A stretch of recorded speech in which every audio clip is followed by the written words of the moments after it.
Hello, hello. Welcome to my channel. My name is Emmie from Emmie Evolving. Today we have an amazing talk ahead of us. Um, it's been a really fascinating time that I've had with you guys here in this podcast, the Soul Sanctuary podcast, where we talk about a lot of things that many of us struggle through. Many of us have these questions, these struggles, and we don't quite know what to do, how to handle it.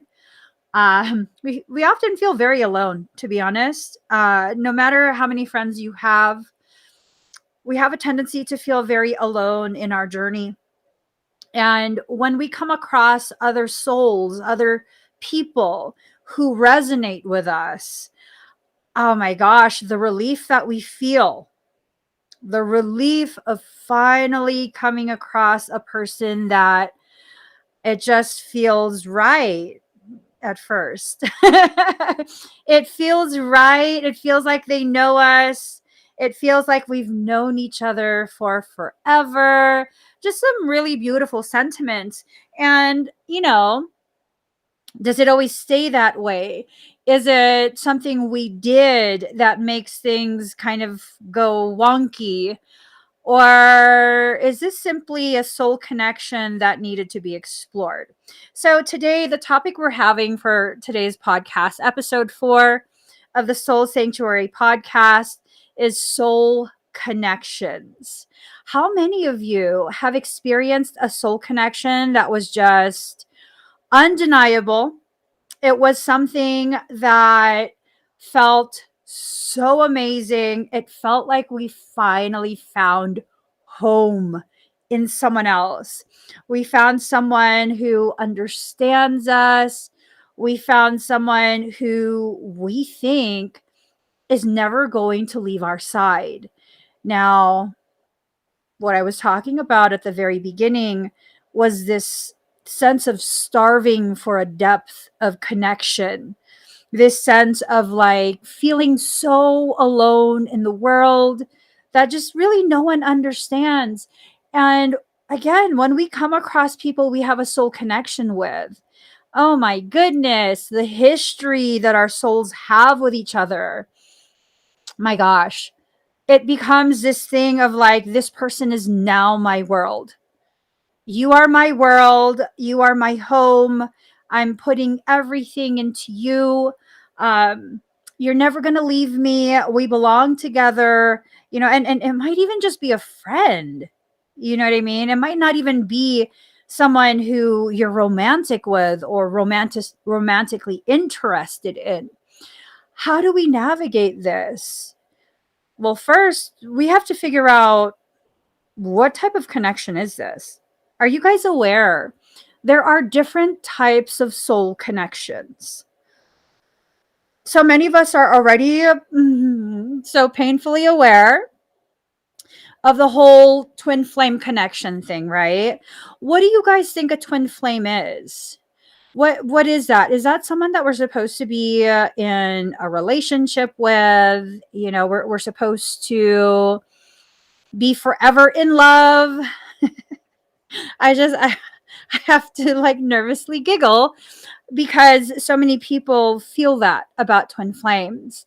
And it's just one of those things. It's just one of those things.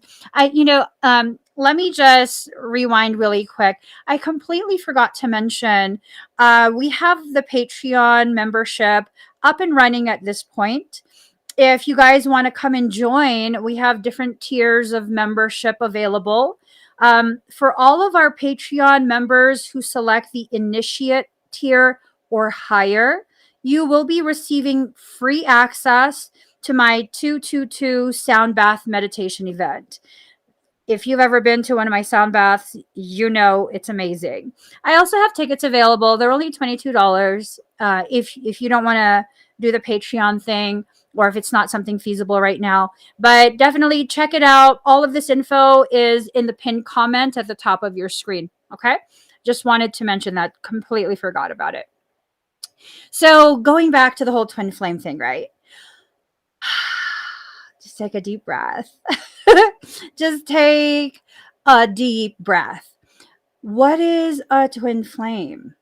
Well, well, some people believe that a twin flame connection, a twin flame soul connection, is this thing where um, you're supposed to be in a romantic relationship together. There's no one else that's going to be able to love you the way your twin loves you. And, it's going to be perfect because it's your destiny.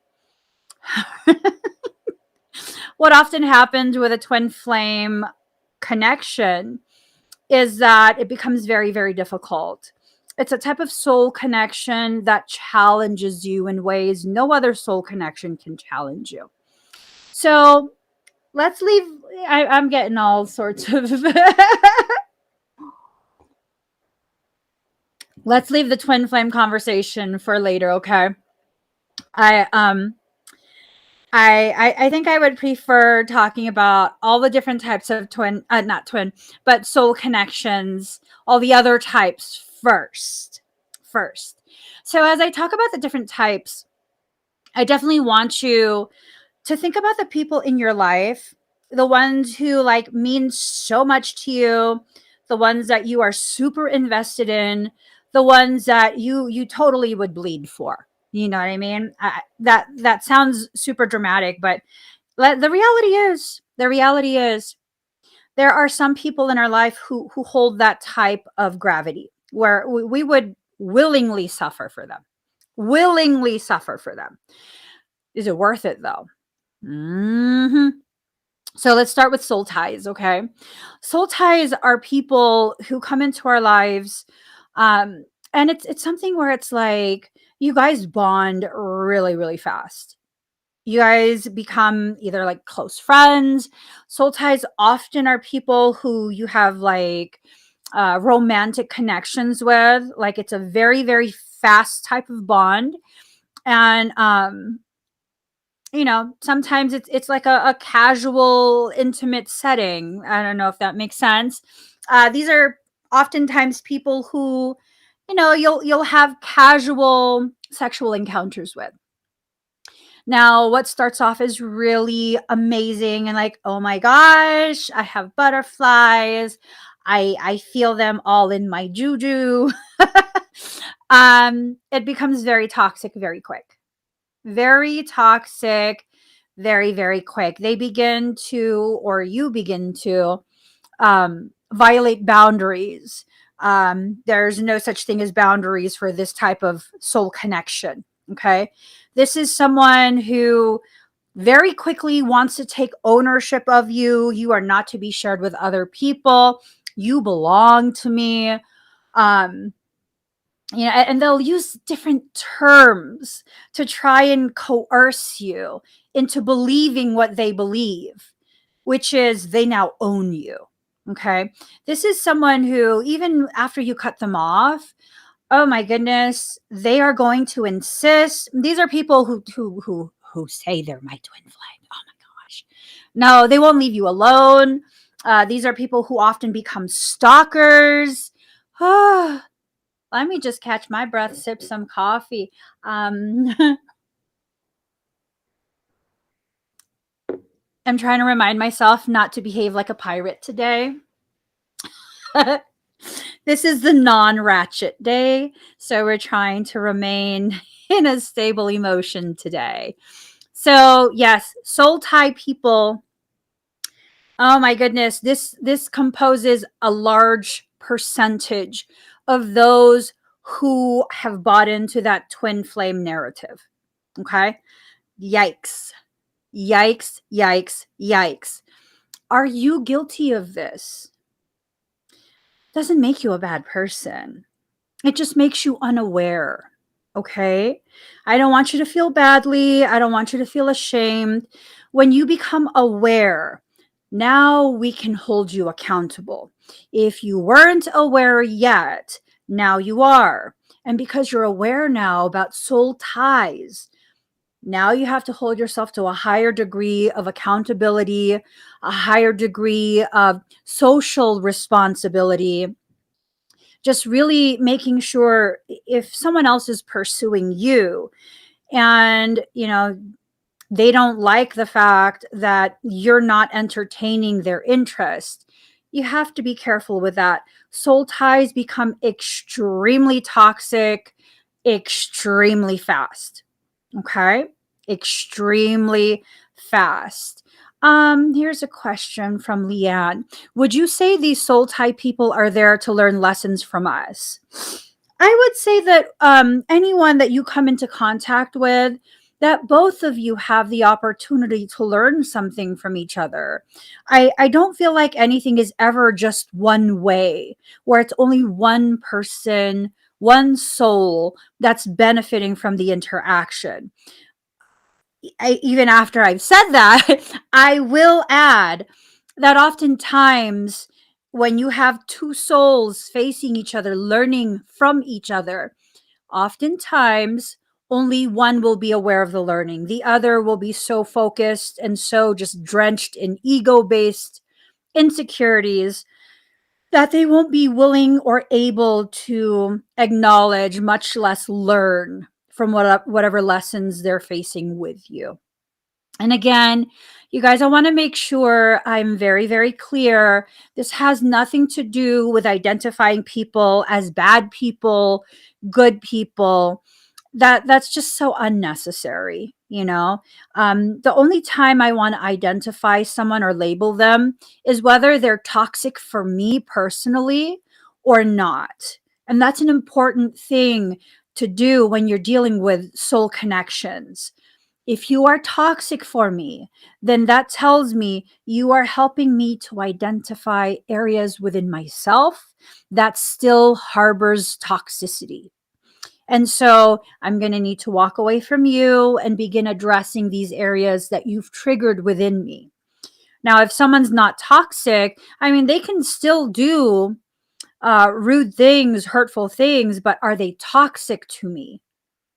If no, then I need to kind of just assess like, okay, I'm going to pay attention and I'm going to figure out when it's time to walk away. If is it just my ego being triggered? You know what I mean? Um, am I triggered by you simply because you represent the growth that I'm afraid to allow? That's not toxic. That's something where, okay, this is my own little issue here. I'm going to need to address myself first. I don't need to project it all out on you. Right. So soul ties, soul ties are just, that's a large majority of the people who have identified someone as their twin. Okay.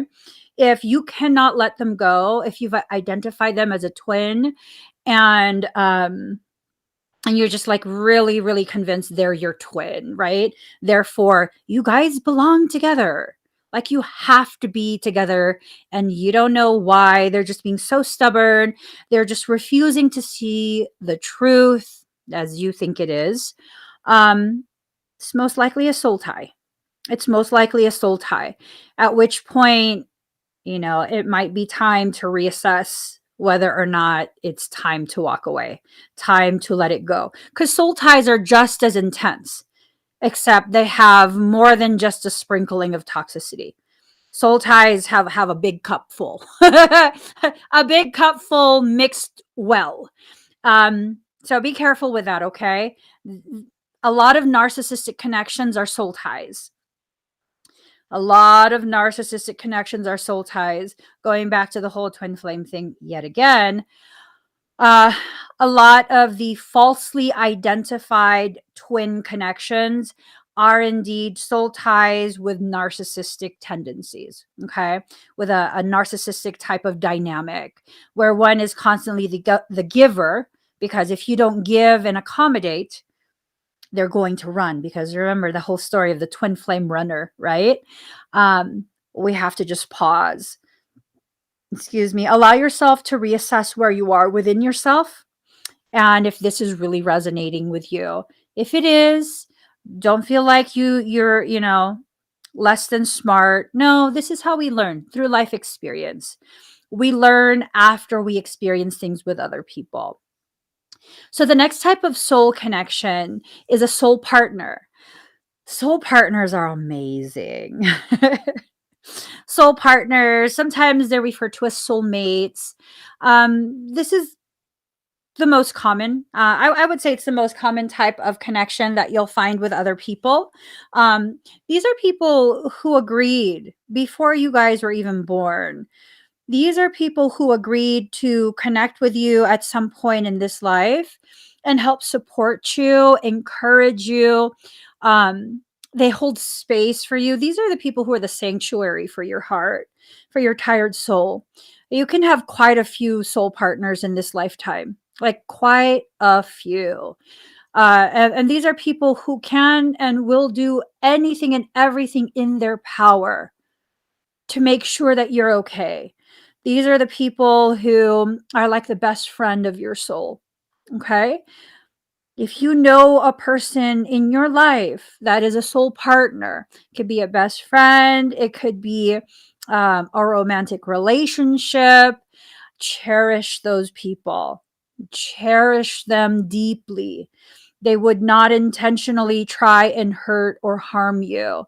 This is something where, you know what, you might irritate them, but, they're not going to harm you just because they can. They're not going to try and get over on you just because they can. Um, Here's a question from Annie. Is soul tie equivalent to karmic soulmate in your opinion? No. No, I don't believe a soul tie is equivalent to a karmic soulmate. I will talk about karmic connections as well.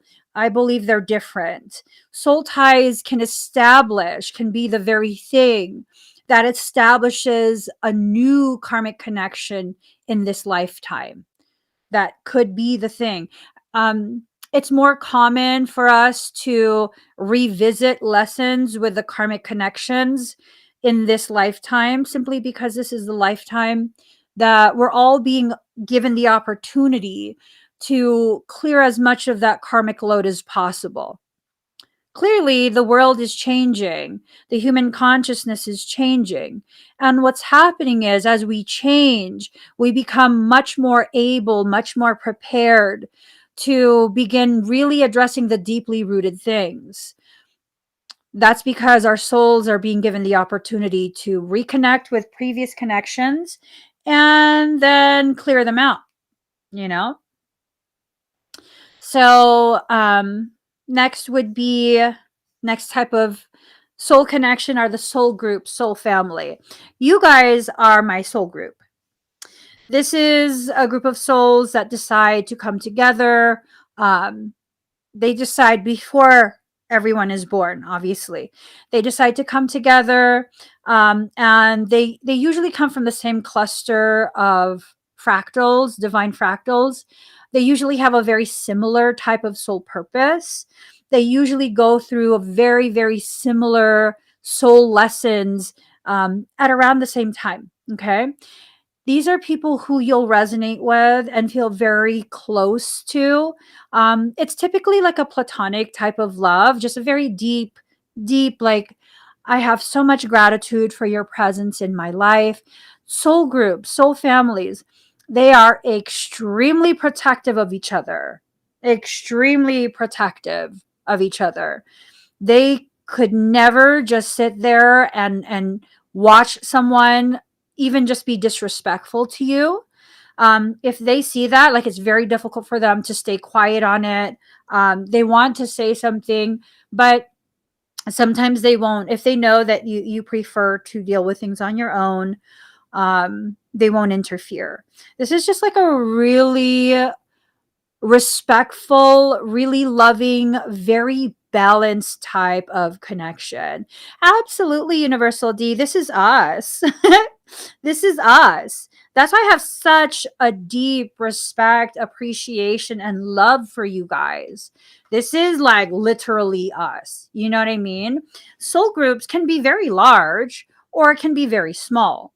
It just depends what the souls have agreed to do in this lifetime.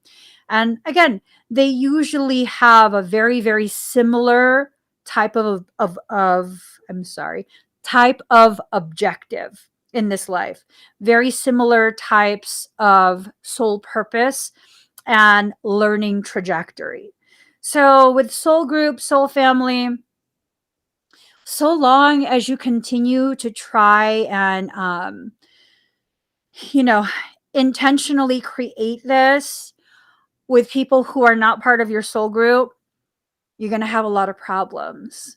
You're going to have a lot of problems with each other. There's going to be a lot of fighting, a lot of competition, um, just a lot of everything that is so unnecessary. There's no there's no ease with that connection.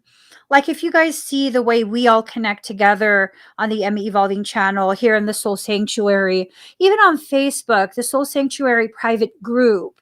Oh my goodness. It's just so like it feels like home. You feel safe. The things that you could never say in front of other people because they'll judge you, they'll condemn you, all of these really horrible feeling things. Um, it's like with your soul group, your soul family, you really could literally just be yourself. And it's no biggie. Even if it's something weird, that they just be like, oh, you're just being you. It's no biggie. No biggie. How many of you feel that way in this group? How many of you get a sense of like all the things that you can't be, even in front of your biological family? You could be here. You could speak your mind here. Like we're literally all equals here. It's a sense of soul safety where you can allow yourself to be as vulnerable as you're afraid to be, and it's still okay because it is. This is your soul family. It's okay. So, the next type of soul connection, this karmic, a karmic soul connection. Um, these connections are painful. They're painful, like unnecessarily painful. Mm, unnecessarily painful. These are people who you are drawn to pretty quickly, very similar to the soul tie. And it's all good until you guys begin to get really comfortable with each other. And then you begin to really see who each other is. This has a tendency to be one that will help you to learn tremendously, but is often helping you to learn in a very negative manner. A lot of adversity, a lot of challenge, struggle. These are people you have a tendency to have a past life history with. Um, and that past life history, the reason it's called a karmic connection, karma is a miasmic distortion. Miasma are frozen light code. I've made the analogy before where it's like, say you're taking an online course, okay? You're taking a class online and the lecture hall is recorded. So you just got home from work, you're tired, and you're watching the video because you have to get the work done. Someone knocks on the door. Okay, now you're going to pause the video, right? You're going to pause it so you don't miss anything important. You're going to go answer the door, and then maybe now you're hungry. So you're going to go to the kitchen, you're going to make some food, and okay, now you're sleepy because you ate too much. You're going to take a nap. Oh, now you got to run errands. After you run errands, you get home, you kind of just, now you're tired. It's been a long day. You want to just hang out, rest. You get a phone call, talk to your friend for a little bit, and then next thing you know, maybe a relative comes and visits, unexpected visit, hang out with them. Now your day is done, right? Your day is just done. Oh man, you didn't get to your lesson. But that's okay because it's been paused. You didn't miss anything. The following day, when you have time, you're going to unpause that lesson and continue it. That is a miasma. It's a frozen light code. Miasma cause distortions that are called miasmic distortions. Those are areas of your morphogenetic template that contain these crystallized, unfinished lessons. There's no expiration date for those crystals. If you accrue enough, the crystals become karmic load. We all have some type of karmic load. We all have quite a bit of lessons that have been paused. Soul, in all its divine knowledge, it allows you to pause these lessons because it knows that divine consciousness is immortal. It's immortal. There's no rush.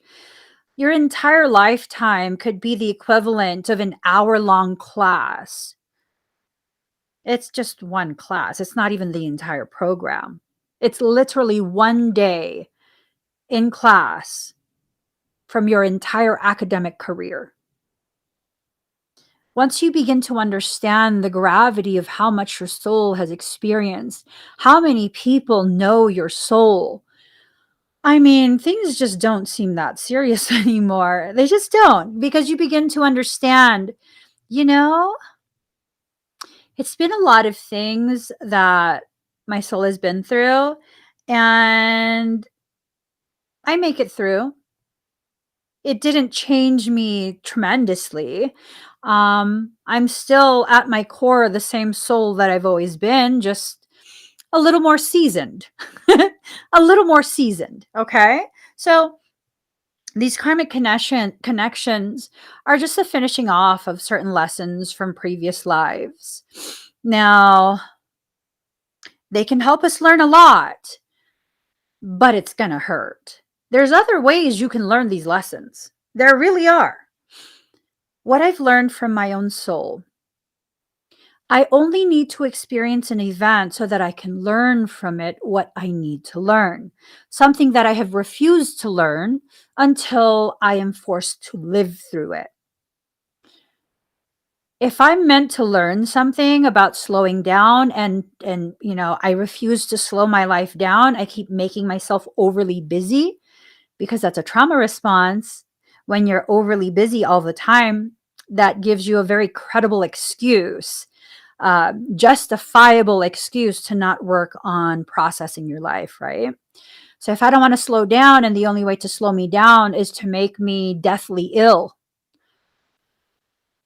if I learn to slow down, do I still need to become deathly ill? Do I need that? No. I've chosen to now slow down. That was a conscious decision I made. I might not have been aware that I'm going to become deathly ill if I don't slow down. I'm just choosing to slow down. You know what? I'm finally hearing my soul. I'm finally overwhelmed by all of these karmic connections that have been brought to my life at one time. I need to just slow down. And so I slow down, and then I begin to process life. I begin to digest all of these events. And now I'm really in this introspection phase where it's like, how did I get there? How did these connections occur? Like, why? What was I supposed to learn? What was it? What did this person come into my life to help me learn? Oh man, that's what I was supposed to learn? Okay, I get it now. I get it. What else was there? And my soul will help me to learn all the things that I need to learn. And I no longer need to experience all of that. I no longer need to. The most difficult one that I've experienced thus far, I mean, outside of my mother's passing, the most difficult karmic lesson that I've learned, I went ahead and I associated myself with a specific individual. This was a few years ago. And man, first, I did not want to be publicly visible by myself. It was too much. I need to be publicly visible by myself because that's my purpose. I didn't want to. So I invited this person to join me in my public visibility. And it was like a soul tie, very quick bonding. Very, very quick bond, very deep bond. I became very protective of them. I really wanted to support their growth, their learning, just really beautiful intent, right?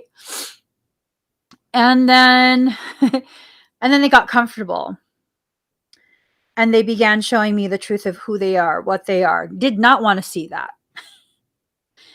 So I ignored it. Instead, I made myself even busier, right? And then people from my soul group began reaching out privately. Emmie, um, this person is really off. They're really, really off. They're clearly like trying to be you. Over here, still in denial, still in denial, to the point where Emmie, they're even wearing the same exact shade of lipstick as you now. They're trying to copy your mannerisms. Yep, still in denial. Like, no, no, they're not like that at all. And then it finally crashed and burned. Finally crashed and burned. And that really devastated me because it felt like I have to be the issue here. I think this is my fault. I don't know what I did, but I think this is my fault. Did I have to go through that? Yes, I did, because I wouldn't listen. I wouldn't learn. I wouldn't allow myself to believe the reality of the person because I was so in love with the potential. I was so in love with this beautiful healing potential of the person, not because I could exploit it, but because, oh my God, how beautiful are you? If I can just encourage you to drop all your insecurities, I will raise you up onto my shoulders. I will carry you so that you no longer feel small, so that you don't have to be insecure in that way anymore. And what's funny is this karmic connection taught me several things without intending to. First and foremost, I was doing for them what I should have been doing for me, which is raising myself up back to my proper place. And what is that? As your equal. I should not be groveling at your feet. Although I am a servant of creation and I'm here to help people help themselves, at no point was I ever asked by creation to separate myself from the entire whole. So that was something I had to learn in a very painful way. Secondly, this interaction was the driving force of my specializing in the retrieval of information regarding 2M. Because I wouldn't walk away. There's no way I was going to abandon them. That was the first person that I was connected to that I had to watch be consumed completely by 2M. How close were they to me? Very close. And I had to learn the limitations. These limitations are very much dictated by the laws of sovereignty. I cannot remove this without your consent. That was so devastating for me. Because I removed it the first time. The first time I detected it, I removed it. They begrudgingly allowed me to. Because I distinctly remember I was in an airport bathroom. Oh my God. What is on you? Texting back and forth in an airport bathroom. What's on you right now? There's something on you. Like, oh no, it's not on me. And I'm like, girl, there's literally something drilling into your head. Oh, and I said, can I remove it? And they were like, sure, I guess. I mean, if you want to. And I should have known then. I should have known then what this lesson is respecting someone else's sovereignty. And then when they were breached again a few days later, that kicked off one of the most intense trauma-induced accretion cycles of my life, outside of my mother passing. Outside of my mother passing, it was so difficult. It was so difficult. It was this thing of not only were they consumed, they then made it a point, made it their life mission to go behind my back to the people who I told to trust them. Emmie's evil. She's just jealous because now I'm powerful. I'm more powerful than her. So she's making it all up. Making what up? To M? I made that up? I didn't make that up. And that shut me down so hardcore that it slowed my life down tremendously. And then, I would say about 6 months later, my mother died. That was the icing on that cake. Yeah. Yeah. Being already ridiculously fractured by that karmic connection, and then having my mother pass like 6 months later at the height of just so much unnecessary drama that I refused to respond to because I didn't want to address my life. I didn't want to address what I allowed. So then my life came to a screeching halt. Screeching halt. That was several years ago.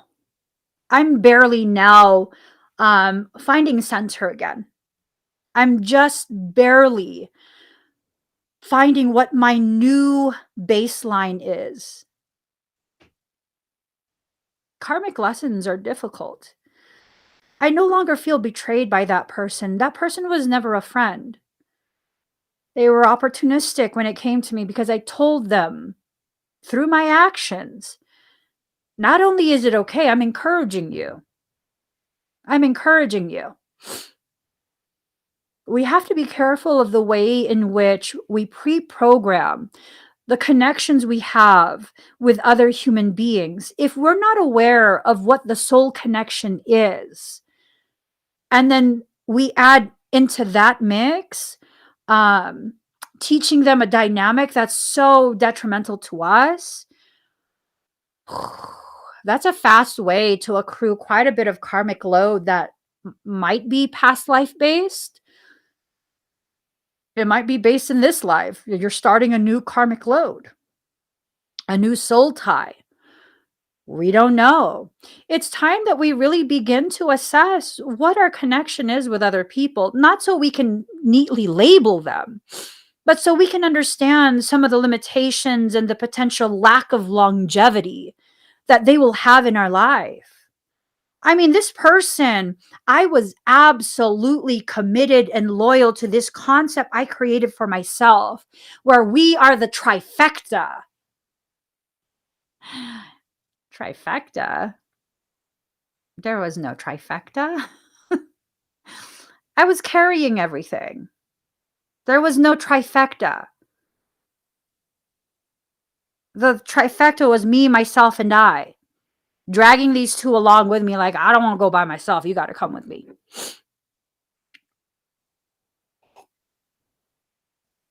There's a lot of things we don't want to admit to ourselves. Soul connections are very difficult.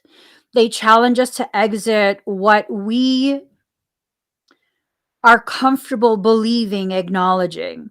So then comes the most uncomfortable connection, the twin flame connection. It's believed that twin flames are your other half, right? That you're cleaved from the same shard, and it's one shard and it's cut down the center. And so now it's two shards. And now I'm missing a piece. I'm missing my other half. You're whole in yourself. Twin flames enter into this life whole beings. You are not missing another half. There is a perfect mirror that exists outside of you who has this powerful capability of helping you to experience yourself outside of yourself. But they are not a missing half. They are not a missing half. Okay. You are complete within yourself, much like identical twins or even fraternal twins. They're not missing half of them. You're not a Siamese twin where, you might be missing a lung because your twin has both the lungs and you're just, piggybacking off of their respiratory system. No, it's not like that at all. It's not like that at all. You are both fully formed, okay? So this connection is a very deep one. Very, very deep one. Um, there's different types of twins. You have quite a few dark twins, twin flames. You can find quite a few of those. If you allow yourself to really be open to observing, you can absolutely find quite a few of those. A twin ray, that's an identical twin. Usually people only have one. Usually people only have one twin ray. You are identical twins. You share one amniotic sac. That is a core shield, a core membrane. You're both in there. You cannot kick them out. You cannot extract them. There is no cord to remove. That is a twin ray. That one is a very difficult connection because they mirror you on a much deeper level than a twin flame. On a much deeper level than a twin flame. Okay. So dark twins, they feel like a twin, but there's something about them that is just, I don't know, it drains you. They're not intending to, but they drain you. It's this thing of when they come into your life, it's almost like everything just goes to poop. Everything, just all your opportunities. And it's not something they're doing. It's something that is caused by their presence, by their proximity.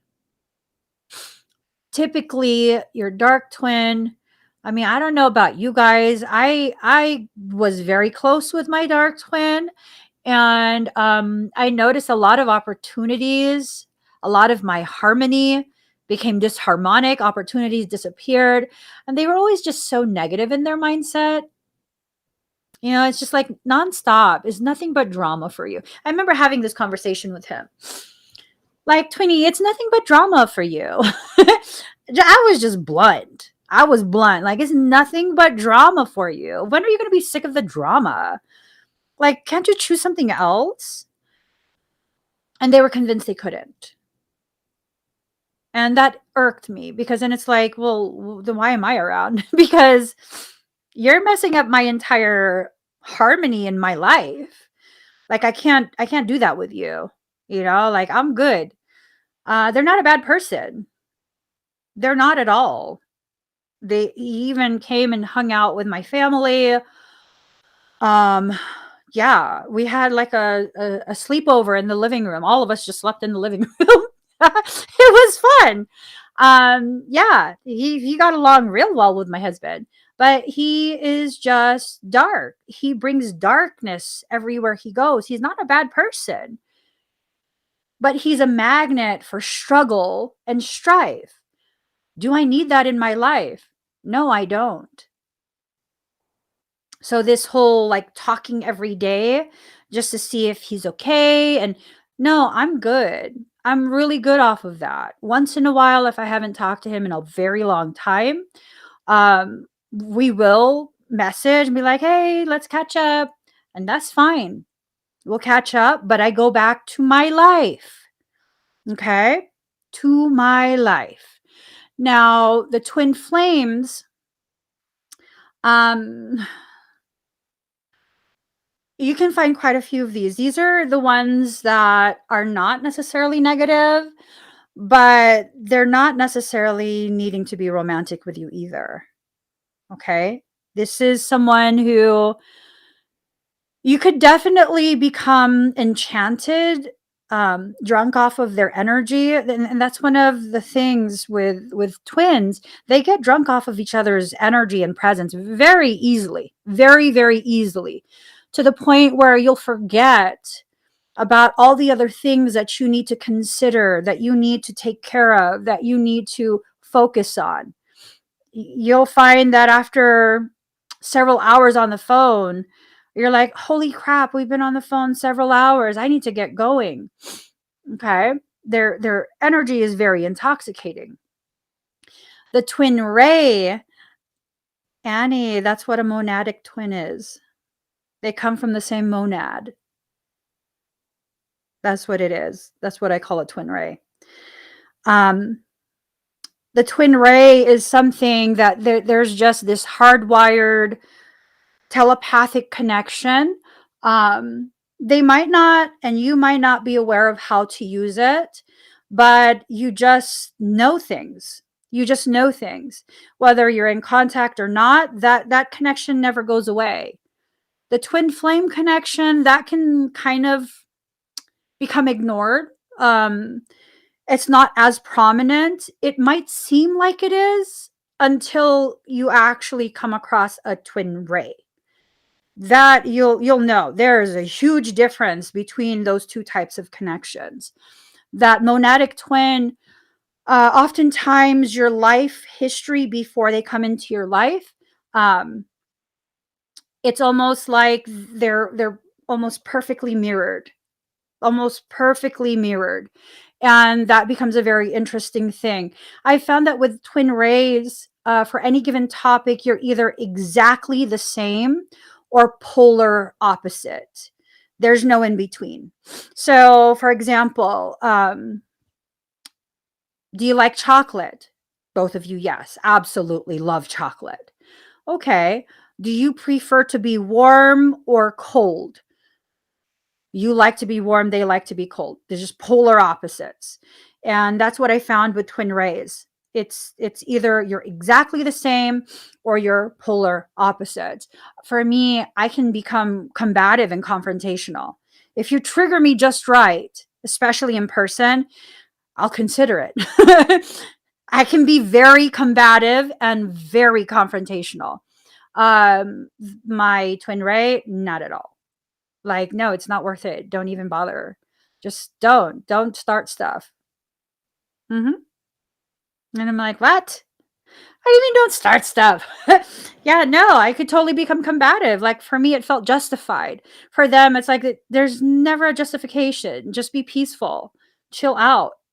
Okay, I guess. So it's not like you're going to be exactly the same all the time. It's this thing of being able to see a part of you that you're not able to recognize inside you. That example that I gave, I couldn't see the part of me that was peaceful. That was still during a period where I was in the process of letting go the need to consistently show up for every single battle that I'm invited to. Every single battle that I'm invited to, I would seriously consider showing up just to show you, like, I'm not weak. You can't mess with me. But isn't that a form of weakness? That other people can control you in that way, that they have the power to trigger you into behaviors that you feel disrespect who you are and who you're becoming. And that's what I learned in that one very short message. That's what I learned, like, oh, I don't have to fight with everyone. Oh, oh, I don't. Okay, I'll just be quiet then. That situation had to do with being in the presence of someone who made it very clear to me, like physical presence. They made it very clear to me that they were very uncomfortable around me and that they were afraid of me. And that was a period of my life where it was like, I'm very, very quiet. I'm not publicly visible, so people don't know my attitude. I'm very, very quiet and very demure in real life. And she still approached me in that way. So it was like this thing of, why are you scared? Are you planning to do something? Because that was my logic. Like, well, if I've never even spoken to you, why would you be afraid of me?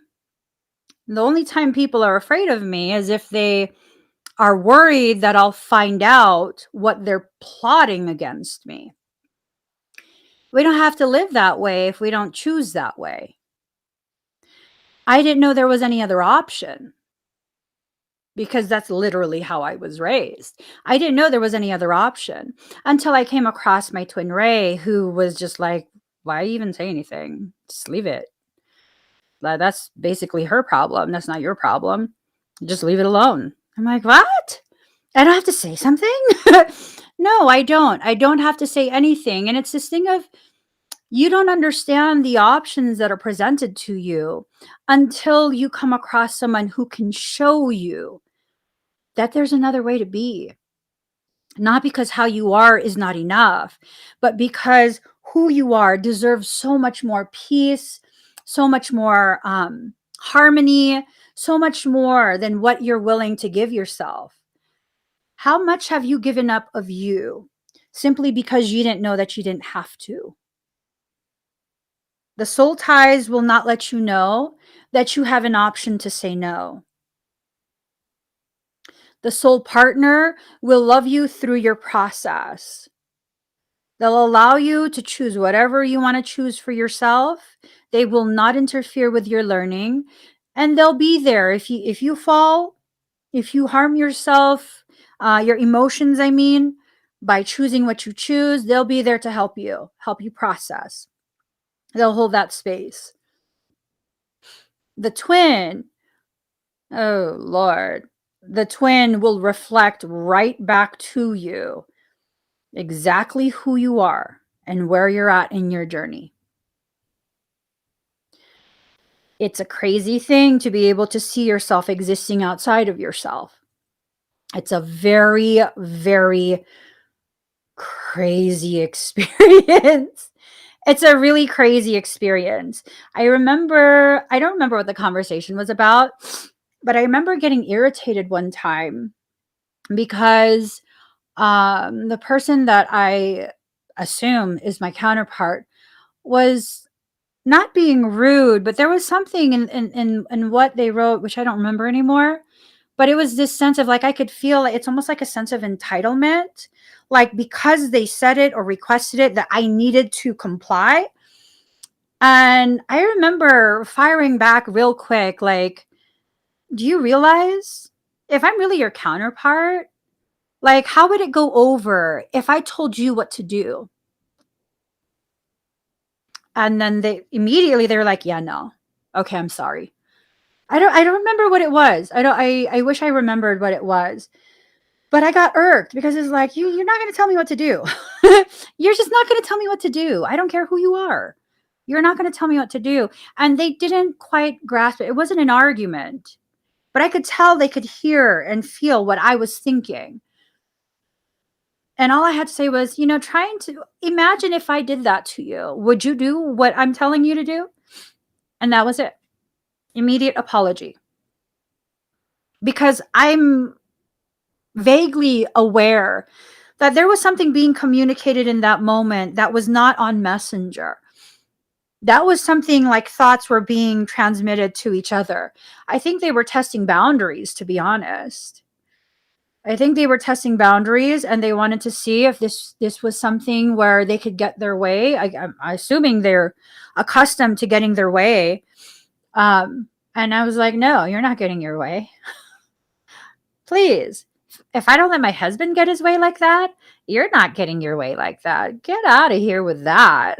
See, my husband is a soul partner.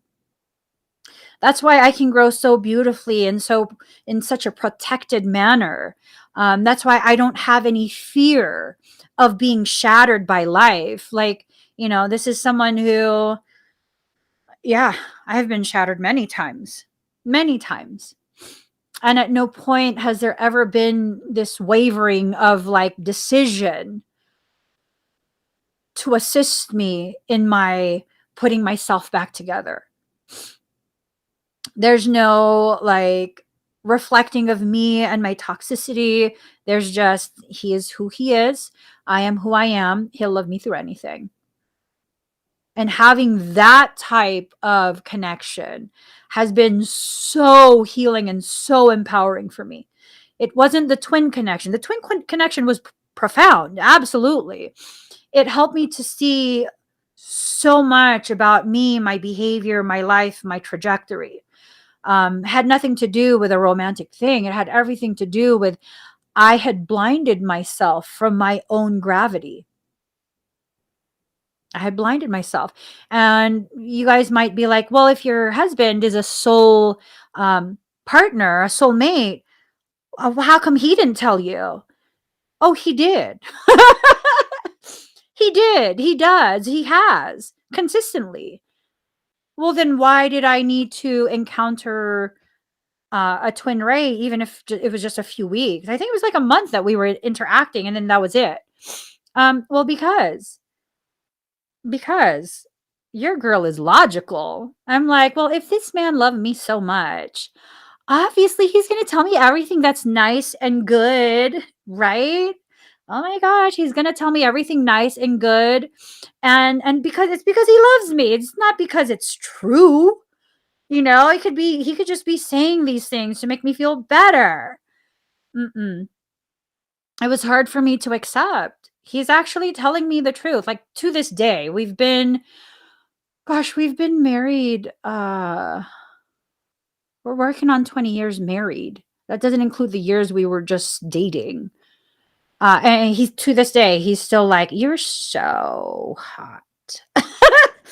You're so pretty." He tells me things like that. He still compliments me to this, not because he has to. It's this thing of, I could tell he's just overwhelmed by my beauty. I'm joking. No, he's just overwhelmed by whatever it is that he's thinking and feeling towards me in that moment, and that's why he says something. And it's almost like, now, after how many years, I can finally get to this place of, he's not just telling me things to make me feel better. He's not. He's actually speaking the truth as he knows it to be. And it took me being confronted by me existing outside of myself through the presence of my twin ray, the proximity of that. Even though, like, we never spoke on the phone, I literally don't even know what his voice sounds like. Um, that proximity helped me to understand the gravity of my husband. Sometimes that's why these people come into our life, simply to help us understand the gravity of the people who are already in our life. There's a gravity to that. Yo, I don't know why people think a twin flame is the end all be all in romantic relationships. Not to make my counterpart or any other twin that I've come across feel less than, but I can't be in a relationship with me. I mean, now maybe I can. Maybe I can hang out with myself. But that's taken a very long time for me to get to a point where I can appreciate myself, my attitude, um, the way I now do. Like, me before now, gosh, I would not want to be in a relationship with myself. Are you kidding me? Do you know how difficult I'm a difficult person to be in a relationship with. My expectation is redonkulous. It's just redonkulous. Whatever I expect of myself, which is a lot, the overperforming, overworking, over everything, I expect that of whoever my partner is. I absolutely expect that. And you can't be like, "Oh, you're just so demanding." No. No, it's because I expect that of myself. So what's so unfair about that? It would be one thing if I don't do all of that myself, then yeah, no, I can't expect that from you. But if I operate at that degree, yeah, hell yeah, I can expect that from you. That was my logic, you know? And I'm sure that's probably very similar to the logic of all the counterparts that I've come across. One of my counterparts, I hope he doesn't mind me saying this. Oh my God, I'm so proud of him. He was featured in Forbes. He was featured in Forbes magazine. It took him a year to from start to Forbes. It took him about a year. He went out on the limb. He took a huge risk. Huge risk. Went to a completely different country right as the pandemic started. Whew. There was nothing guaranteed, and he presented himself to all of these massive companies, and I was like, "No, you got this. You're doing it. You got this. And then he chose to do it. He chose to do it. And then, I don't keep in touch with people much. He messages me about a year later, sharing with me that he's just been featured in Forbes magazine. To me, that's amazing. Like, I can celebrate your success, but see, that's the thing. He had to sacrifice basically everything in order to be able to do this, to create this opportunity for himself, to create this situation where he is now experiencing a level of success that is admirable. He basically did for himself what I did for myself, except marketing edition. I'm so proud of him. It's ridiculous. I'm just so proud of him. It's ridiculous. And that's the thing. It's like he knew and I knew we're both like overachievers. Overgivers, overachievers, like, yeah. He knew and I knew, like, we made each other's acquaintance on social media. It's always through social media. So, with this counterpart, he came to one of my live streams. His higher self had instructed him basically um, to start looking for spiritual things, aka me. And then he came across one of my live streams or something. And immediately I was like, there's someone in the audience. I can feel it. I can feel it. There's someone who is. And I'm looking through the comments. It was on Instagram. And I'm looking through the comments and I'm like, hey, I'm going to give you a reading. And that's how things kind of, how we made each other's acquaintance.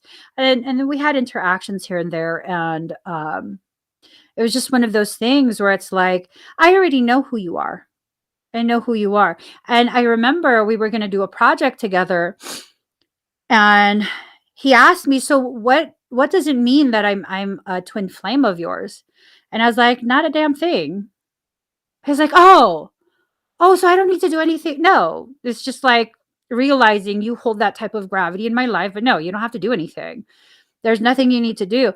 And he was just like, okay, so like, I don't need to be on live streams with you. And like, you need to tell people who I am. I'm like, no, unless you want me to, at which point, all the people who do witchcraft on me, they're going to do it to you. And he's like, he's like, no, I'm good. I said, okay, so you don't got to do anything. It's just the fact that we both know there is a depth to that connectivity, and that if you ever need anything, let me know. If you ever need something, let me know. And I know if I ever needed something, I could reach out and he'd be able to support me in some way. And that's it. Like, we rarely ever talk, and that's that. There was no question of like, so wait, are we supposed to be in a relationship? No. Not at all. No. No. Uh-uh. You were brought across my path because you're ready for something. For what? I don't know. I don't know. But you're being prepared for something. I distinctly remember having that type of conversation where it's like, you're being prepared for something, because he had asked me, like, so what is it that I need to blah, blah, blah. And I was like, I don't know. I don't know. I don't know that it's to do with me or if it's to do with you. But he took that risk. It was a massive, massive risk to go abroad and then to choose to stay abroad as all the countries were locking down. Because he went a month before pandemic started. And I was like, well, you're going to choose what you're going to choose, but why are you going to choose it? You're going to go home for what? Because if you're going to say that it's, you need to be there for your family, what's that going to do? Everyone's still on lockdown. But what do you think you're going to do when you come home? Not telling you not to come home, but like, what do you think you were going to accomplish if you came home? And then they made a decision to stay. And that more than paid off. That more than paid off, because literally the next time we communicated, yeah, It was to share that he'd been featured in Forbes. I think it was like CNN, Fox News, and there were 4 links that he sent me. I was like, "Oh my god." See? Good job. Good job. But that's the thing, and it's important for me to share these types of experiences with twins because I mean, I don't think it would have been a healthy thing if I had tried to make it into something romantic. Like, no, no. Your toxicity paired with my toxicity, a reflection of each other's toxicity, that's not going to work. That is not going to work because when I go full toxic mode, I completely shut down. You're not having a conversation with me. There's no progress that's going to be made. It's just a matter of you letting it ride all the way through. And it's either going to stop on its own or I'm going to build up enough momentum to actually do whatever I was thinking I should do to you. Hey, Pisces, right? Pisces. That's a Piscean thing. And it's this very deep realization that the people who are brought to me in my life, the ones who stand out, there's a soul connection there. There's a soul connection that exists. Does it matter what the label is? Or does it matter more that you are healthy for me? I am healthy for you. In each other's proximity, we can grow, we can blossom, we can bloom. We can encourage each other to find the courage to self heal. The counterpart that I was talking about that got featured in Forbes, I remember, because it was around the time where that, quote unquote friend did all that and the 2M stuff that I shared earlier. And I wanted to shut everything down. And he was like, why would you do that? I was like, because it's just nonstop like this. Anyone I come across, it's always like this. This is how it ends up. And he's like, well, what if it ends up that way because you keep trying to make them be something they're not? What? I was like, what? What do you mean? And he helped me to understand, like, maybe you're the only star in that equation and you keep trying to bring them up to space with you and they choke. Oh, possibly. Possibly. Because although we are all made of stars, not all of us have a place among them. Some of us are terrestrial, meaning we will be very grounded in this life and we are here to simply exist in a human existence for as long as we're human, to learn and experience whatever we're here to learn and experience. And there is no need to be publicly visible and, trying to force someone to be an astronaut when they're a landlubber. How painful is that? Forcing someone to learn how to love an angel when they have no idea what angels are. How could they ever hold you in the proper regard? They can't. If they have no capacity or willingness to begin the process of understanding the gravity of you, what are they doing sitting at your table? And this is not about just keeping people around for the benefit, how they can benefit you. No. This is about having a type of love that's so profound that you would encourage them to recognize they too have wings. Stretch out those wings and prepare to fly, even if it's away from me. As long as you soar, I'll celebrate you.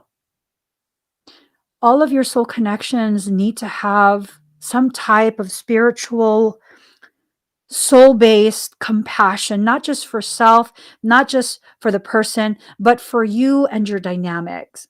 Both of you and your dynamic. Sometimes we come across people who are just there to bring an awareness to something that is really difficult to be aware of. Really, really difficult to be aware of. for some of us. You're meant to have a soul connection with another person, and you might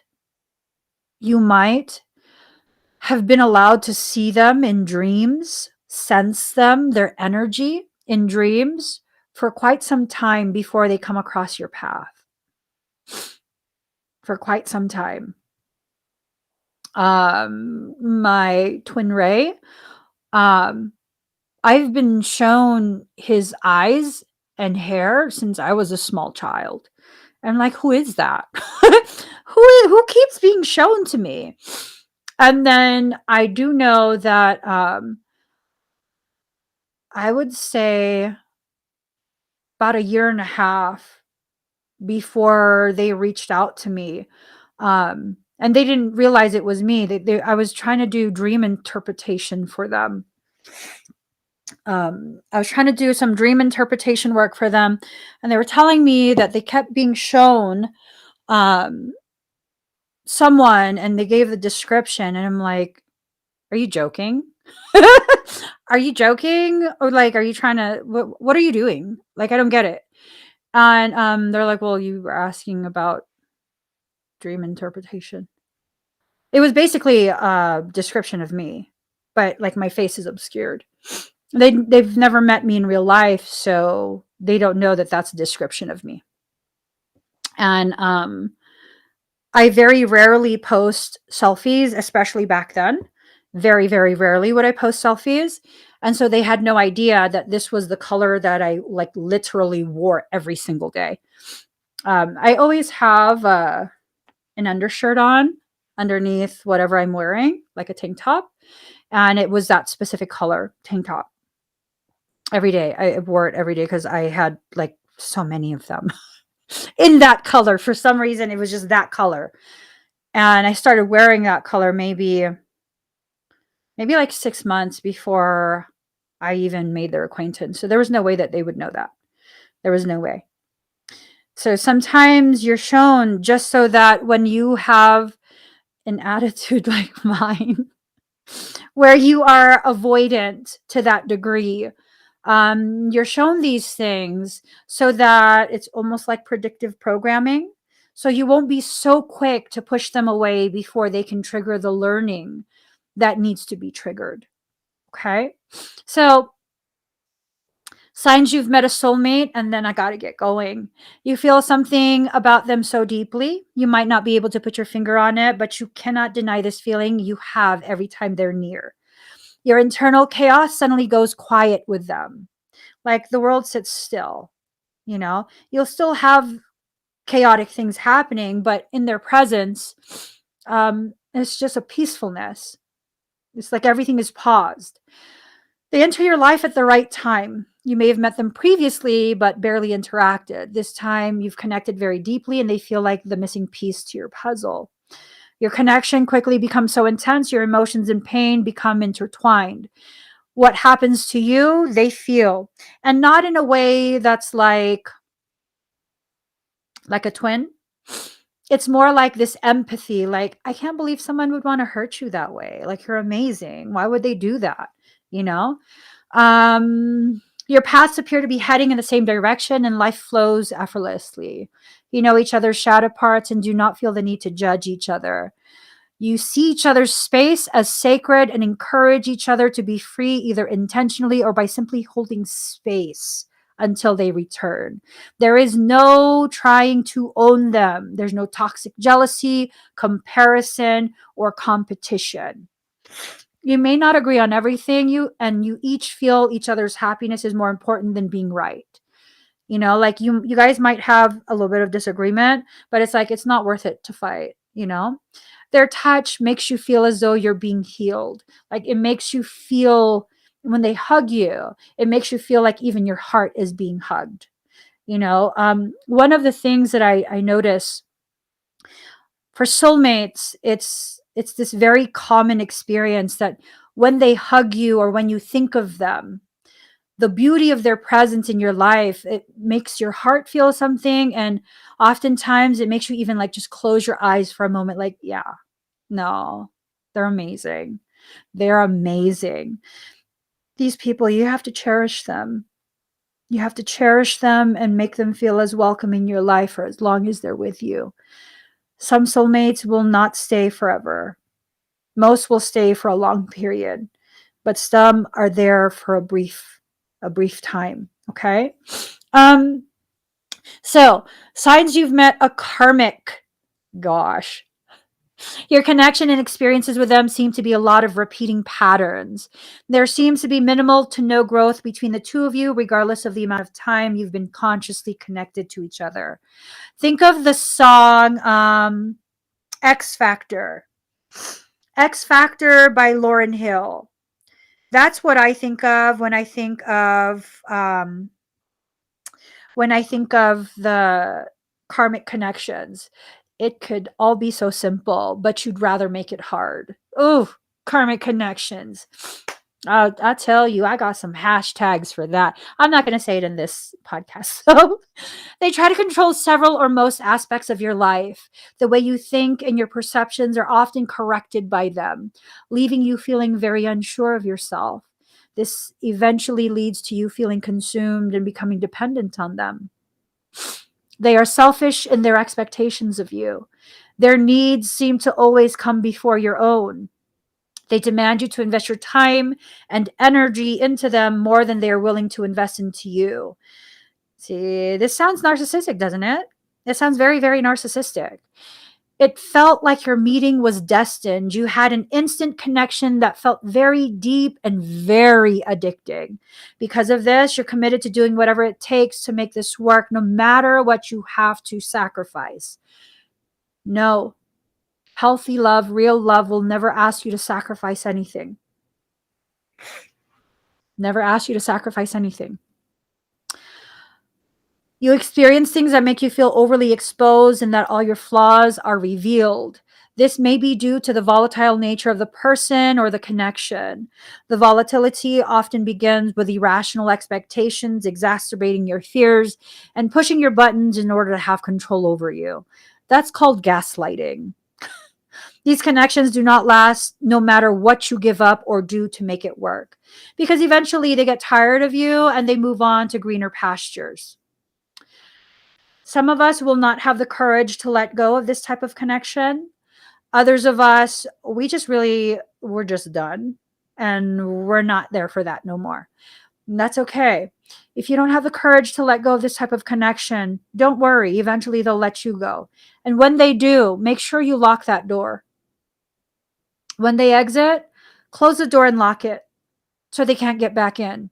Once they're out, keep them out. There was something Michael had me write before I go. I'll give you guys this one last bit of poetry. Written by moi. Oh, God. Okay. Oops. What I was doing was the thing that was hurting me. It wasn't that people are users or evil. It was me refusing to honor the guidance from within me. I kept inviting back in the people who failed the first time they tried to destroy me and my life. Instead of leaving them alone after my life removed them, I sought them out to let them back in, and that was when they got the chance to do to me what my life and intuition stopped them from doing the first time. I'm still learning to let what life removes remain removed. I'm learning my leaving is not mean, but rather it's my soul saving me from the pain I don't need. I'm just saying. I realized I was expecting my heart to live in other people. I couldn't understand why someone would hurt another. I couldn't believe that people could do the things that I know they did. I guess I just needed to know the world still has goodness living within it, as though my life, my heart, and my love were not valid enough to count as proof of the goodness of the world. You're looking for something outside of you that already exists inside of you. Final poem. Loving you taught me how to love myself. Love yourself to choose your growth. Soul connections that are meant to last a lifetime will, no matter what you do. No matter how much you try and sabotage, no matter what trauma response is active, soul connections that are meant to last a lifetime will. There is nothing the human can do to override that. Just like soul connections that are meant to be for only one season can never go beyond what that season is. And nothing you do can ever override that. So, this has been a very intense talk. You guys, comment, comment, comment. Let me know your thoughts. Let me know how this is helping you to process your life. Let me know what you'd like for me to talk about next week. I'm live every Tuesday at 8 a.m. Pacific Standard Time for the Soul Sanctuary podcast. We're here on YouTube, we're on Facebook, we are across all social media and podcasting apps. Look for us, the Soul Sanctuary and Soul Sanctuary 23. With that, for those who are members of Patreon, please quickly go over to Patreon, look for my most recent post. I have a live stream waiting. It's going to be going live in 8 minutes. We're going to continue this conversation over there. You guys can ask me all the questions you want. You can ask me a whole bunch of questions. You can let me know what you're going through, and maybe, if it's meant to be, we'll help you find a solution together. We'll help you find how to navigate this very, very challenging period of your life. Challenging is not the same as impossible. Things that challenge you, start seeing them as invitations to rise. That's how I see them. And whenever something challenges me, I remind myself, life says it's time to level up. All right, let's get leveling. So, from the deepest depths of my heart's oceans, I love you guys very much. Please head over to Patreon, sign up. There's still time for you to join me for the next live stream.